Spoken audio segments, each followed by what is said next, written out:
so many joining us via Zoom. Welcome whether you're here or via Zoom. Glad to have everybody together today. What I'd like to do first to get started with is a little housekeeping. We have these owls set up, and the owls do two jobs. That's their microphone and their camera.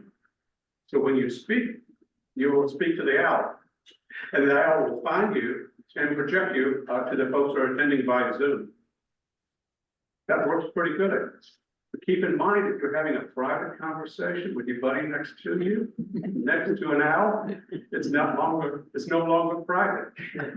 We haven't had a problem. I just want to make you aware of that little detail with the owls. They will see the voice, and maybe you're closer than I am, so it might pick up you. So just be aware. But we've not had any trouble with that. So just wanted to inform you. If you look up and you see that you're part of the presentation, then you pretty well say that you and your partner might want to go to the back of the room and finish that conversation. How good are they on mice? What? How good are they on mice? I don't talk about it. So first, I'd like to recognize visitors. We have some visitors tonight. You raise your hand and introduce yourself.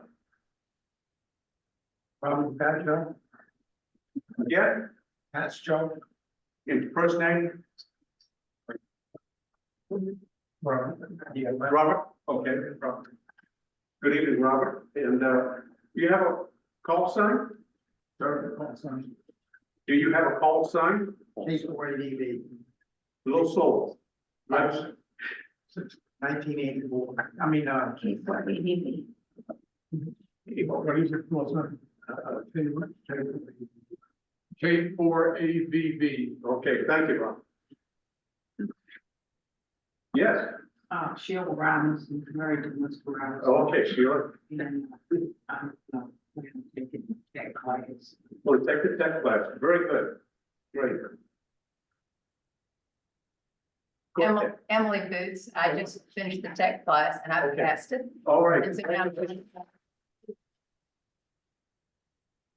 of supposed to be next. Glad to be here. You want to introduce yourself to the group? I'm Owen Buchanan. My call sign is K4 WYLA. Now I'm here to be with you. Okay, great. Welcome. Glad to be here. I don't think it would be any problem at all. I'll raise my hand because I don't come very often, maybe every We 4 years. So, Oh, you're that guy. Rich Morrissey, 84 OK. Okay, Rich, thank you for coming and joining us today. So what I'd like to do is, next on my agenda is introductions. We'll do an on-site roll call. We'll start them off right and then introduce their first names and call signs. And then I'll ask Zoom control to read the folks attending via Zoom and give us their call signs. If they have on that identification and add the call sign behind their name. It's up in the upper corner of the Zoom screen. So we'll get started. I'm Ken, the treasurer, WV0L. I'm Daryl, WW4F. I'm Will, KR4CE. Lauren, the vice president, W4LE. Office secretary. I'm Bruce, W4BRU. I'm kind of nobody, so. John, WB4NHX. Dwayne, KK4JNN. David, KJ4LHP. Is Sheila. Yeah. Gene, K4GNE. Tom, KG4BIZ. K4ADV. KC4WT. Rob, KC4NYK. Okay, cool. I should think that they would just take measurements, they'll probably do a better job. Well, that's Diamonds of your German accent. KQ4LDA. Where's the beer? That help? Dan, W4ERF. Colleen, K5HPD. John, KX12QC. Steve, Whiskey 4 Sierra Bravo. What do you call? Carl, KM4BBE. Bob, KG4ZIK. Dennis, K4DAF. Will, K4WIN. Dan, N4 DOB. R, WA1UQO. Steve? Let's give it to that. Yeah, Whiskey 4 Sierra Bravo. Yeah, Okay, thank you. and, one line? Online, we have, Steve Elliott, KM4IBQ, David, KO4BEM, other David, WD8 iOS, that's right. John Anderson, W4ZAK, David, KM4LPK. Melanie, you don't have your call sign there. I know she has her license. And then we have Nathaniel, W1OLE. That's the people on Zoom. Thank you, Ken. Thank you all for putting your call sign. Yes, it's a lot. So the next item is the approval of the minutes from the last meeting. And the minutes are attached to their newsletter that goes out earlier this week, well, not earlier this week. Are there any corrections to to those minutes in the newsletter? If there are no corrections, do I have a motion to approve? Do a second? Second. All in favor? Aye. The next item is their treasurer's report. Ken Lightner is their treasurer. He'll pull that up on his monitor. Yeah. Give us an update on The that. bad news is I walked out of the house without bringing hard copy with me. So I'm very sorry, but it's up on the screen. We started the month with $17,481.49. We had 8 memberships, which is $143 that came in. The bad news is we had to spend some money. The state says we got to pay $25 to be a corporation, so we did that.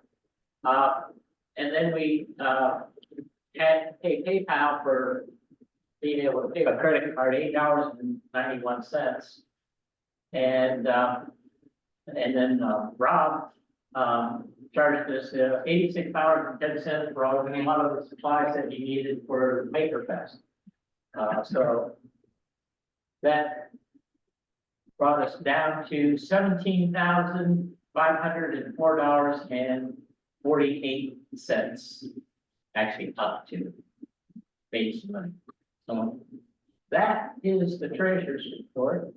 And I do have one, this one I'll stand up and come over here, since I don't have to see it come down there. We have one new member, joining the club, Owen Buchanan, KQ4YLA.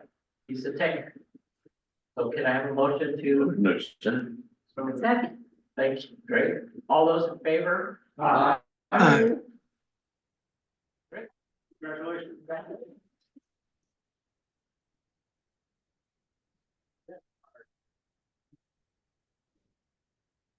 The next item on our agenda is an update on the school. Bruce, do you have anything? I think the school's down and at rest for the time being. No, we're set up. I think we've done all of we've got 6 instructors for tech, general and extra, 2 each. So and that's really good to have 2 instructors. It makes it a lot easier to teach. So that's set up. We'll start early March. It's out on the website. We'll take a look at it, see when it starts. We're going to have seminars, remote stations, antenna modeling, where's my head? B-Star and contesting.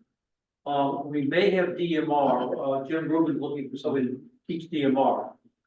I'm not teaching this semester for the first time in some years, and there was concern that I might be hanging around the pool halls and the brothels, so they decided to find some work for me. And I'm gonna work on getting the mentoring going. So you're gonna hear a lot from me in getting that started, and I can talk about a little bit about that. The thing about mentoring is that most of us don't want to get hauled off, go help set up somebody's station. Well, I did a little experimenting with that, with one guy over here, and a couple of other people as well, and found out that you can do a good job by telephone, by Zoom, which is easy to do, and also by getting them on the air on a repeater and talking to them. So you can guide people through what they want to do. So we're going to start setting up more of a mentoring situation. I'm gonna ask you all to think about what is it that you really know really well that you can be a help. Are you good with getting antennas up in attics? Are you good at knowing what kinds, the variety of HT that a new tech person can have? That kind of knowledge. We kind of need to know who you are and how to get a hold of you. And then as we get some of you to be mentors, the mentor is not hanging, we used to call them elders. Okay, good old term. We also used to talk with CW, but everybody else will call them mentors. So I'm gonna call them mentors. So, I'll be picking on some of you all to become mentors for some of the new students. I've already sent out a note, I don't know whose idea that was, but to all of the recent graduates, Ken got me the list of both recent tech and general upgrades, because they're the folks that need the help. And so I sent a note out to them, and somebody said, why don't you ask them what they want? That was a unique idea, so I did. We're getting some feedback, one of them from Evan. So we're gonna start working on putting together mentors. But I need to know, some of you, if you have an expertise on, not just, I put one up in the attic, but I dug some digging around to figure out what kind of antennas to get and what worked and what didn't. What kind of HTs work, what are some of the best kind of starter HF rigs to get, where can I get them? I need to know that kind of knowledge so that as we get the mentors together, they can say, okay, you're stuck here, I can go find them. So let's see if we can, this semester, I want to take care of the folks that just graduated and got their exams, but also for the ones the next semester, so we can start doing something to kind of help them get going. Getting on the air is not as easy as most of us think it is. So, any questions? Okay, thank you for this. The next item is the D-Star repeater access. I don't think Wynn is here. I think Wynn is still traveling or on the way back. He's in Belgium. He's in Belgium. The winter markets. Yeah, okay. So Armin experienced a little trouble. We had a little trouble with the connection, the VHF connection to the D-Star. So most of us were checking in on Wednesday night via the reflector REF 097B. So and you can tell because they cut down the number of people checking in. So we kind of enjoy that repeater, we use it, and we miss some of the functionality. I feel sorry for Wynn. When this seems to happen when he goes away and travels. He travels frequently, so when he comes home, he's got a lot to do, and he still always seems to have one more thing to do. So, but we appreciate everything that Wynn is doing for us in that regard. And talking about the net, I want to hit on the nets that the club has, and some of the net control operators are here. Could you give us a little update, you know, how that's going in the participation? It starts on Sunday at 7 p.m. There's a 6-meter net, 50.125 megahertz upper side band. I think that is Tom, BIZ. Yeah, that's 5135 at 7 p.m. And we normally have, maybe 4 to 5. We'd like to get that, because, there's some good conversation there. First, we have the FM 6-meter on Thursday at 7 p.m. Oh, you did that control on Thursday night? Okay, good. You're all things 6 meters. And 28475 on Wednesdays. So that's a 6-meter net. You have a dipole. I think that dipole will be 53 inches long. You should try to get that hit that frequency and see if you can get in. It's 50.135 or 251. 135, let me correct my notes here. Then on Monday night, we have the 80 meter net. And Tom is calling that. Tom is still out there in. Yeah, I think it's a 3858. The 38, Tom Flippin is the net control. Yes. And that's pretty well attended. Yeah, they have a good turnout. That one is 8 PM. And we literally go from New Jersey to Florida, if we can make it, certainly down to, Down South Carolina. South Carolina. Yeah, in South Carolina, yeah. He's been starting at around 7:30. Yeah, you'll hear some, folks warming up, they'll come in early, and then it really cranks up at 8 o'clock. And then on Wednesday night, Tuesday nights, on Tuesday nights, we have a virtual CW band ham radio, it's a V band, virtual CW band. So you go to hamradio.solutions/V band, and we have folks that have their keys connected to a USB hub, to the PC, to the network, and then they're practicing. So you'll have club members. Others can join. There's a ham in Japan that would drop in on us and just fire off. But he only says the same thing every time. That's suspicious. He's got that text memorized, so he's going to send you that same message every Tuesday night. Excuse me, it's every Tuesday night, 8 o'clock. We've suspended, Armin and Rob, we've suspended it until after the holidays because, Okay. everybody's busy and it's kind of right after dinner time. sure. You want to watch Netflix and stuff. I mean, I'll take a nap. so, but we'll pick it back up in the first year. That's nice that you're learning, you need a kind of a safe place to operate. We've seen a marked improvement in everybody that has attended. Yeah. Great. So that's the whole purpose of getting together. Don't feel bad if you're messing up. It has a decoder, it's running along, and all of a sudden the decoder can't. I said it's the only net where you can go in, make a cup of tea in the kitchen, come back and not miss anything. That's right. It's all decoded right there. You won't miss anything. So that's the CW. And then there's the 10 meter on 28.475. Upper side band Wednesday at 7 PM.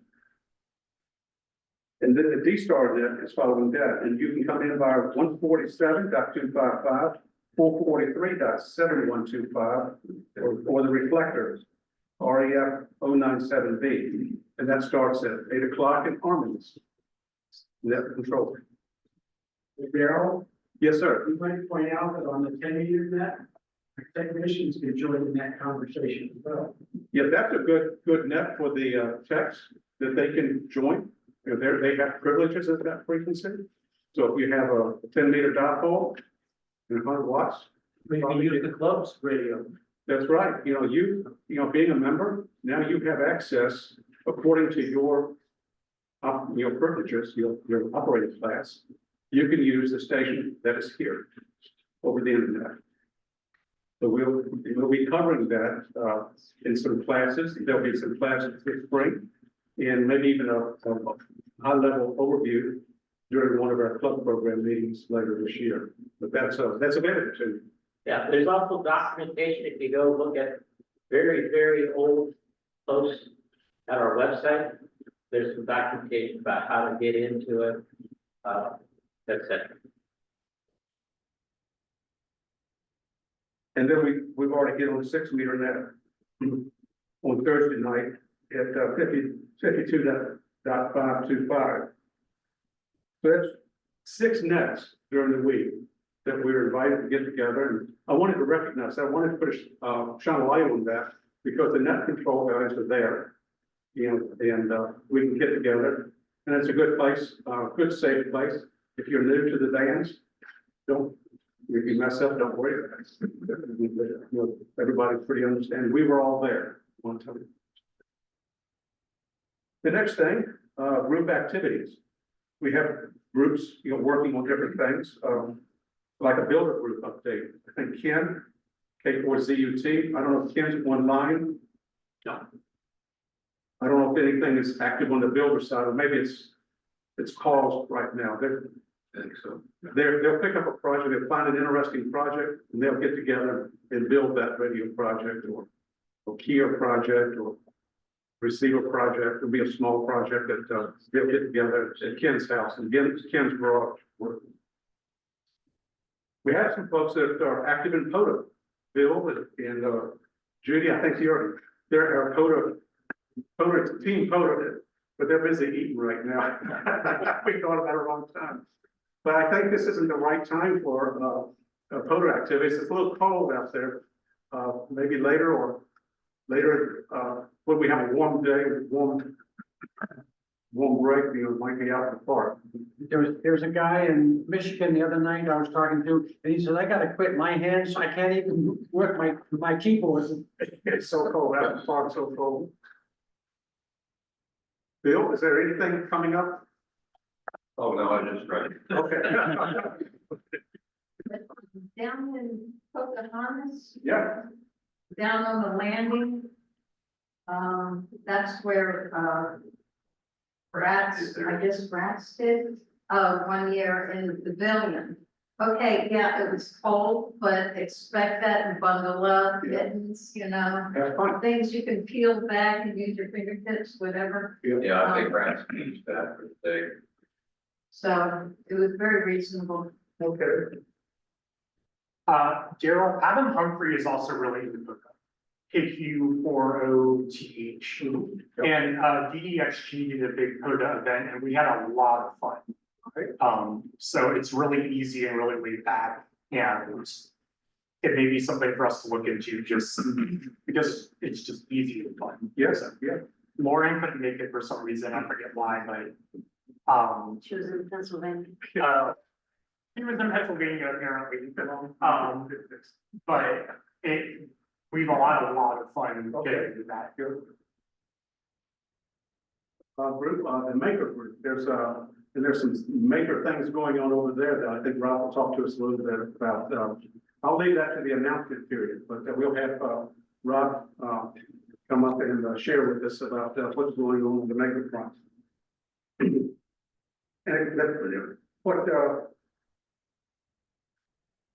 what you just mentioned there, the other club activities, I'd like to recognize during the meetings that we have 3 other clubs aside from us in the area: the Central Virginia Contest Club, the Richmond Area Telecommunications Club, and the Dominion DX Group. So they have their specialties, whether it's emergency communications or contesting, DX. We're the school club. That's what I would put us under that heading. But we should be aware of what's going on and where we might be able to participate. For example, Richmond Area Telecommunications Club, they'll have Winterfest on the 25th of January. All are invited, so we can share messages and participate in the Winterfest on January. You can find it on the RARC website. But I don't know, I know some of you are members of these other clubs, and maybe you're aware of other activities that you'd like to share, or we should be aware of, where it's opened up to others to participate in. We have a calendar on the website, and stuff. Twice a year, they have a 6-meter tailgate that I've been going over there with Armin. Yeah. And that's another thing, but it's not. I don't know how to tell you who you go to get the dates of that, other than maybe on the 50215, maybe the net control on that. Early bird. Because that's a nice participating thing for new hams if they're looking for equipment and so forth. Yeah, there's a nice turnout, but that's something else that people do. Just a second, I can take it website. Okay. That's right, there's one other 6-meter club, I don't have that. They're early, but they run the early bird, that sounds familiar. Yeah, that's one that, Ralph said he used to Okay, And talking about, keep that. go ahead, David. it's 50215.net. That's, What's that? that's the way it's, What's that Central called? Virginia 6 meter, Central single Virginia, sideband net. Central Virginia, Then 6 meters. they also have a breakfast on the third Saturday of every month, and it's on the website. It rotates between two different golden corrals. Okay. And- So we got that, speaking of tailgates, that's a nice tailgate, and I haven't heard anything, and being president, I'll get some calls from people in the community areas. In this case, it was a vendor to Frostfest, and he was calling us to see if we were putting on Frostfest this year. And I said, no, we wouldn't do that, but Rats has done it in the past. But I looked on the Rats website, and I don't see anything any plans, I don't think anything is happening on that front. Several $1,000s just to rent the place. Right, it's a financial risk and Big then problem. a lot of work to pull everybody together, make it happen. And so it's a year-long process, I think, to get it done. There's also another, thing that I don't attend to because I'm in Southern Chesterfield. But what they call the board meeting on Thursday mornings, they leave McDonald's over and now. You can, I think it's Barstow Avenue. And That's our club. there you go. But I mean, if people want to join to catch up on something, but Get a biscuit and make some friends.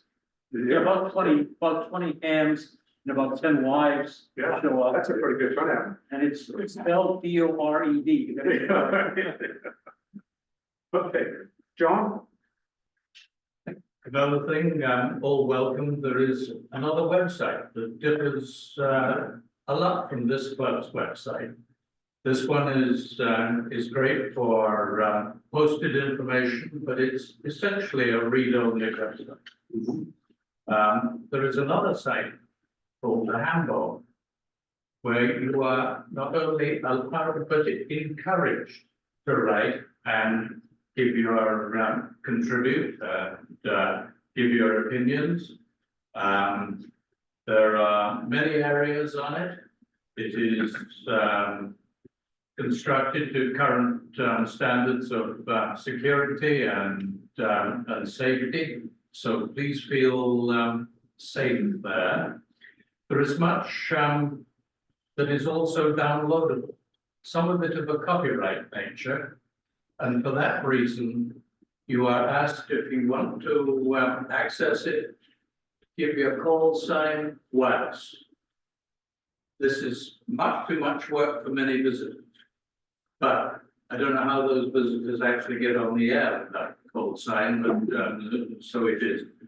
The call sign, once that is on our list of call signs, that makes you, within the meaning of the Copyright Act, member of a group. It isn't a group, it's just a list of call signs, for goodness sake, it costs nothing. But once you are identified as a member of that group, then fair use allows copyright material to be freely shared. And that's the only reason for this tedium of these call sign ones. Anyway, there it is. We can do many things on this website. Polls, opinion, surveys, easy to do. Special areas for special interest groups. I can think of many interests that we have here. And anybody who wants a group, we can do pretty granular permissions and privacy, so that if somebody wants something public or varying degrees of private, that's okay too. We also have confidential email. If you're wondering how the heck that works, anybody who's signed up on it, you want to send an email. You will not get to know anybody else's email. Send the email through the system. The recipient's email will be dropped into it. what you have just written. And unless they want to disclose their email, the reply will not contain their precious email address. It allows people to communicate if they feel shy. And anyway, anything else that I know how to do and you'd like to have added, just drop me a note and I'll do my best. But the club is more than welcome. I've done online systems now since the 1990s, and this is by no means the first. Thank you, John. Thank you so much. The handbook. The handbook. The address of it, it's easy. Google the handbook and amateur radio, and we come up with this. Okay. So that brings me to any old business that needs to be discussed. Any new business? Judy? Hi, troublemaker here. As VP of the RATS, the Friday before Winter Field Day, we are going to have a coda at Pocahontas State Park. And we'd like to invite RARC to join us on that and split the cost or whatever, let everybody think about it, have something. So just let me know if you're interested. So Winterfest is the 25th. I think that's a Saturday. So the day before we have photo activity? The Friday before Winter Field Day, so I'm thinking that it's the week before. The week, okay, not the day before, the week before. That makes sense. Wait a second, no, you might be right, because we set up on Friday nights, usually it's overnight and stuff, so we might have a lodge Okay, that we typically have, so, and that's also for them. So it's a lodge, it has a couple outbuildings for you to stay in with bunk beds and such. There's lighting in the outbuildings, but there's not heat. Usually we bring our own heat for the lodge. okay. And that Friday night after setup is complete, we do coda. And we do coda in the morning before field day starts.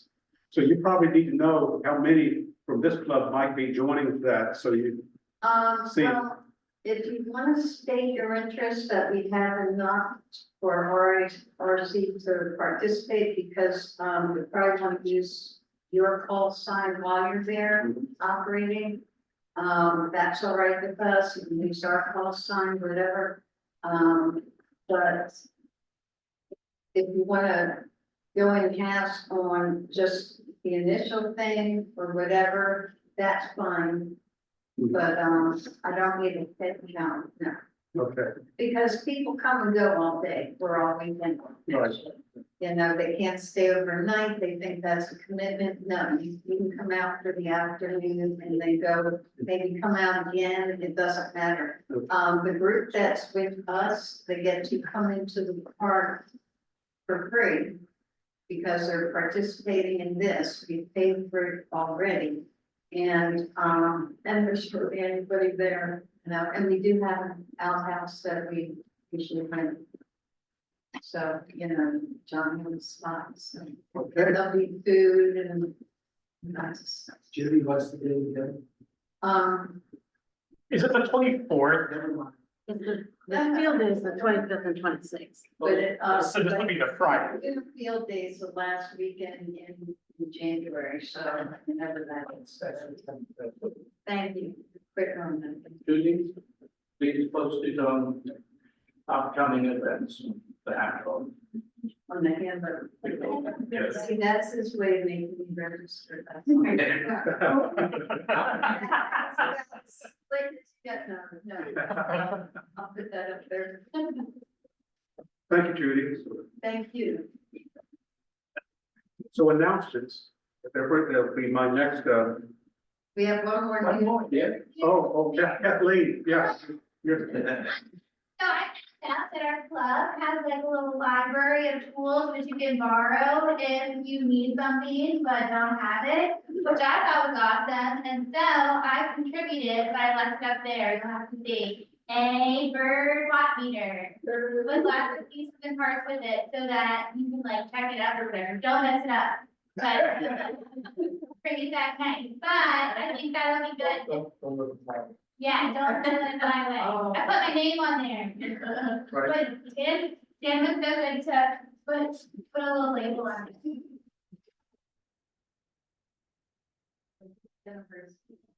Okay. Mhm. All right. Another announcement? We have to show and tell. We're going to get to that. Okay. I didn't even know that. So, under announcement, back to Kathleen, thank you very much for that. And to tie into that, I wanted to mention that we do have test equipment available. You know, SWR meters, volt meters. I don't have to list all the equipment. I'd have to look for that. But we do have more equipment that if you needed something to, at your station to test out if you were suspicious of some problems, you know, we can help you out, loan you. Just check with us, one of us, and we'll see what we have back in the closet that we can make available to you. And the bird watt meter was a very nice gift. Thank you very much. Thank you, Kathleen. Did anybody work any new countries? Or work any special events? Been a quiet month, been a quiet month. Any new calls or upgrades? We have one new call and one new member. Any other upgrades or new calls? Upgraded extra. Okay, great, great.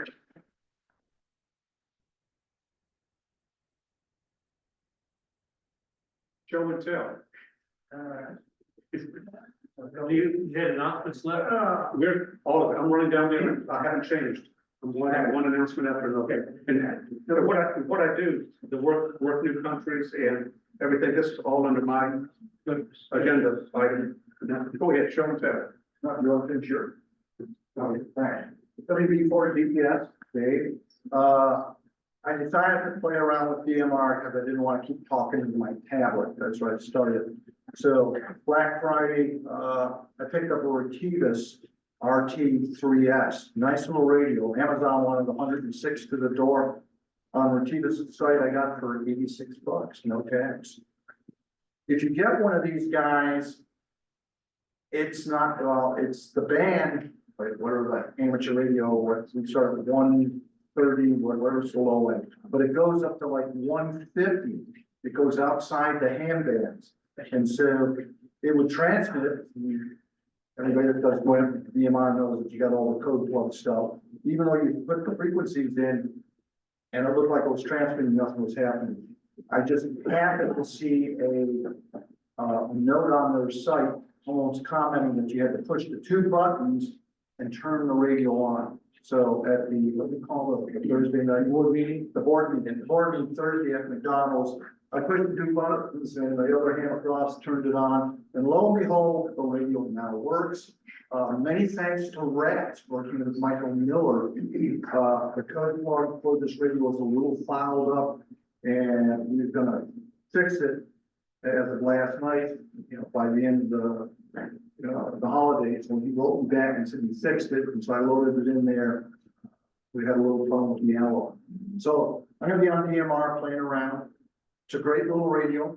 So we got that. And another quick announcement, if there is a young ham, I have the Kenwood receiver and power supply that came from the board meeting that Greg has. So I've got that sitting in the shack, looking for a home to a new ham, preferably, you know, a teenager, somebody that needs the radio. It does have a tuner in it. So, something else. Okay, Thank you. Any other show and tell? Rob? Me? Yeah. Oh, Yeah, there's something over here. that's just, A lot of pretty colors. so It's colorful. basically what it is, it's just, you know, in building things, you find a circuit, and everybody builds it and it works. But then you spend like a week of evenings and you can't get it to work and you need like a lot of test equipment and everything. So one thing I wanted to do is kind of come up with a platform that you can experiment on. Kind of like we do with our Arduinos and Raspberry Pis and things, but there's really nothing for radio. You know, if you get into GNU radio or however you pronounce it, you know, it's really complex and it's kind of really programmatically complex. So this was just something where you could build a crystal set and you still need a coil. So now you can use the coil to make, you know, a receiver, or you could use the same coil really to make a little one transistor transmitter, which I've done. I've done all those things, but it took me weeks and months to find all of the information on them. And the other thing is, you know, if you find 150 different resources, there are 300 different ways to do it. So this is just kind of combining some ideas from one person that only builds stuff, and he only builds really old stuff. He's still building, you know, 1920s radios today out of new stuff, you know, new parts that we have, but they're really simple, like, you know, a 12-volt tube or something, and he makes a regen out of it. So I'm kind of taking some ideas from that, like build old stuff with new parts. And what I've done over here is just kind of aggregated some of those ideas into a thing, which is a platform, which you can plug different ideas into. So you could have a little circuit that's a transmitter, plug that in and use the coil for this. And he said, I actually, this is Mike Murphy, W2D. And he's got a lot of videos, hundreds of videos up on YouTube. And if you go there, you'll see lots of information. And I couldn't find all of his videos. I could find part 1 and part 3, but where's part 2? It took me like an hour to find part 2. So I said, this is nuts. So I spent a whole Saturday just aggregating a whole bunch of his videos that I was interested in. And I made myself my own search page on my own servers. And you can go there. I'll give you the address if you're interested. And I have all of his videos in part 1, part 2, part 3. And so I've been chatting with him about this whole idea, and I showed him what I'm doing with this, and he said, that's exactly what we used to do. All the radios used to be modular. You had your coil, and you could build a receiver on it, and you have another coil over here, and that's the BFO. And now you can make the receiver into a transmitter, and that's the way people used to build radios. So it's kind of like, okay, let's make a platform that you can do that kind of stuff on, but for kids. So, you know, this whole idea goes with our poster here, that we want to take to libraries and things, and when we're there, we'd like to have something to give to kids, maybe a little code practice oscillator, but show them that there's more. So if we have a workshop, they'll come and they'll leave with, you know, the platform, and they can make others. So that's what it is, kind of an idea machine, more than a radio. So you can come take a look at it.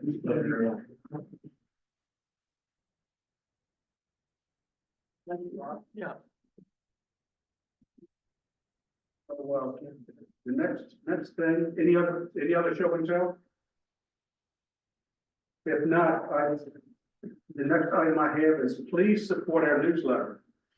Please, if you have any ideas or would like to see something added to the newsletter, please get with Armin. He's our editor-in-chief, and give him a help. You know, so we always like to add to the newsletter. I certainly enjoyed seeing that each month, and appreciate all the work you put into it, Armin. So remember, Armin. Also, we need meeting programs. If there's a program that you're something that you're have a particular interest in, or you've been working on, and you would like to present to the club, we welcome that. You know, get with Meg and we'll find a slide. We have a number of programs already lined up for 2025, but we have some openings in there. And so we'd like to hear from you so we can work some of those programs in. Next month, we want to change the configuration of the seating. It was suggested that we we come in this arrangement and we're looking at the back of everybody's head. So we'd like a creative art. So when you come in next, the first to arrive, rather than this format, we'd like to make 2 rows deep. Maybe we can have 3, but make it a large arc, a large semicircle, and we'll have the owls in the center. Also, we want to reinstitute the sign-in sheets during COVID. We got away from that, but I think it's important to track who's attending, who's here, and be sure our records are correct with addresses and call signs. And also, we wanted a signature, a sign-in just for those new guests. So for you members, it'll be a check off. You'll just check off. You'll find your name, you'll find your information there, and you'll check off. It's all the same, and you're attending. But for those visiting, there'll be a sign-in, so we can capture. We want to know who you are. One thing on the sign-in sheet that I do, basically because I got interested in finding wherever all the hams are. And I download every ham in the United States from the FCC and have my own database and whatnot. I have a Google Word attachment that you can get for all the hams that are in Virginia. But one of the things I do is I take the roster and I compare it against what the FCC thinks your address is. You get an email from me if the state is different. If the FCC says you're in Michigan and we have you living here in Virginia, I'll send you a personal email saying, hey, you probably need to update it. But in the logbook, I might have a little note that says, hey, it's a different zip code for you or a different address. And all that is basically to make you aware so that you either update the FCC or update us, whichever is the person in error. So that's one of the things to look for and it'll be highlighted in that document when you get ready to sign it. Highlighted in yellow. FCC disagrees with your address or whatever part it is. Thank you, Ken. Are there any other announcements? Tom? One thing that we've talked about a lot is, well, a lot of people get licenses and take classes and we don't see you on the air. And we have nets, the club runs a number of nets during the week, and we'd like to have you. 6 meters, 10 meter, Tom does a 10-meter net on Wednesday night, a 6-meter net on Sunday night, an FM 6-meter on Thursday. I do an 80-meter net on Monday, and we'd like to see you guys on the air. I covered that. You did, okay. Oh, I was doing the work. Thank you. Bruce? So this weekend is the ARL 10-meter net. So if you are, contest, if you are a tech person, you can get on 10 meters. So if you're interested in getting on and you want someone to ride with you, we can use the club station upstairs via the internet. So if you're interested, talk to me afterwards and we'll arrange through Zoom and that sort of thing to get on the air. We'll play the old game of single station mobile operators. You basically pass the microphone around, okay, and you make the contact. The nice thing you've given them contacted before is you don't have to get into a conversation. There's no mic front. You just pounce on them, you give them a call sign. They want to know what the signal strength is, and they want to know what state you're in, and you're done. So it's a good way of just getting used to getting on the air. So any of you are interested, let me know while we're sitting around snacking on stuff, and we'll set stuff up. The signal was always 5.9 when you're contesting. It's not lying. So it's easy. You don't have to overthink it. They don't care that it's actually a 5.3. Right. Anyway, if you're interested, let me know. I got one safe round, totally forgot about it. So talking to Australia, right? How cool is that? Actually fairly easy. And here's a little help that is offered on the air. There's a net, it's called the Southern Cross. It's on 14238. Every day they fire up around 7 a.m. here and it goes till 11 a.m. Propagation works during this time phenomenally well. It's just, for us, night ends, Australia night begins, so we are somehow in the gray zone area and it works, but here's a real kicker for it. If you try to reach an HF station in Australia, 14,000 miles away, your signal might be so faint and you never make the contact, but you really want the contact in your logbook. There's a little help. So the Southern Cross Net, there are 2 stations in America. One guy, his name is Gary, I forgot his call sign, he's up in the north, another guy in Texas. They have probably a miracle setup on antennas, and they will ask, who wants to call to Australia network? So you just tell your last 3 of your calls, and for me it's GPE. Then he will tell you, okay, call Australia. And he gives you maybe 2 or 3 call signs. You call this guy VK7, whatever it is. And if he hears you, he gives you a report. And they really shut down other people. If you have somebody who tries to jump on, they'll be like, hey, he's making the call. So they kind of help you a little bit. It might make it easy. So if all of a sudden you might find out that your antenna works magically good, and you make contacts to Australia almost every day if propagation works with you. But keep that in mind, Southern Cross 14238 every morning. Right. It is too easy, and it's actually nice talking to these guys, and they're as happy as we are to make a contact 14,000 miles away. So the last one I had was in Perth. That is, doesn't matter how long or short pass, it's about 14,000 miles anyway. Thank you both. I've done So there are no other announcements. This is, we don't have a program scheduled for tonight. So we're already 8 o'clock. But we do have some treats. And we have, even if you didn't bring anything, it looks like we have more than enough for everybody here. So help yourself, and it's a good time to celebrate Christmas and with fellowship. And so if I have nothing else, then I would ask for a motion to conclude the, jumped into it, a motion to conclude our business meeting. Do we have a second? All in favor? Aye. Meeting adjourned.